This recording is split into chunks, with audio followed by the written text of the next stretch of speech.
繼續往5位數攻頂啊 ！Port Ellen 1982啊 ，Whisky Base 91.11分啊！同大家講一講數據啊，咁係來自於道格拉斯良 XOP 系列嘅啊，係算係好高端嘅一個裝瓶線嚟嘅。2016年嘅時候裝33年55.6度嘅 ，total 198支啦，係用 refill horse 啦。睇個酒色咧，應該係波本桶嚟嘅，不過都幾濃郁喎。我哋飲下佢先。Port Ellen 呢間酒廠咧，閉廠入邊啊，好出名啊！呢度同大家科一下先啊，係蘇格蘭入邊最大嘅威士忌集團啦，蒂亞吉歐啊。咁 Diageo 下邊咧有2間酒廠咧，係到今日為止係大家最去即係奉為神級嘅啦。第一個就係 Port Ellen 啦。第二個就係 Barossa 啦，就係大貓啦。咁 Port Ellen 咧，其實佢係喺艾雷島嘅。好消息啊，復咗廠啦。咁同埋咧，其實未復廠之前咧，其實佢一路係有做乜嘢咧？係有去做發麥廠噶。你知唔知道你喺艾雷島飲嘅大部分泥煤威士忌嘅麥啊，都係來自於 PE 呢間廠嘅喎。啊，點解要執笠啊？咁樣，因為當年嘅時候產量太大啦。而當時咧，蒂亞吉歐手上有邊幾間泥煤威士忌酒廠啦？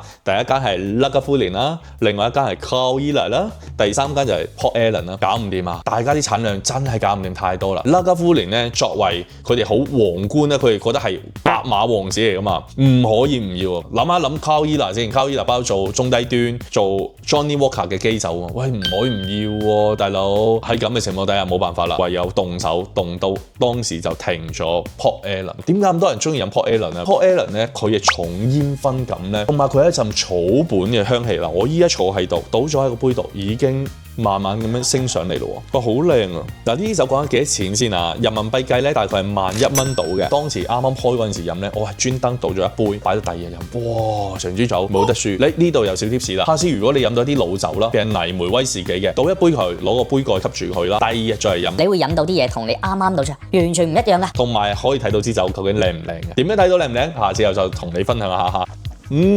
鹹甜蜜鮮4個字，鹹啦，我叫岩鹽啦，蠔殼啊，蠔汁啦，甜咧係蜜甜啦，石南花香嘅嗰種有礦物質嘅甜啦。佢嘅鮮味係咩咧？海鮮啊，好似我哋食嘅扇貝啊、花甲啊，嗰種貝殼類嘅鮮味喺個底嗰度。整體入邊咧帶住一個好重嘅草本香氣，松樹啦、甘草啊，煙灰感啊，仲有佢係一種糯米嘅香氣喎，非常值得，非常值得，非常值得飲翻杯。下次有咩好酒再同大家分享，拜拜。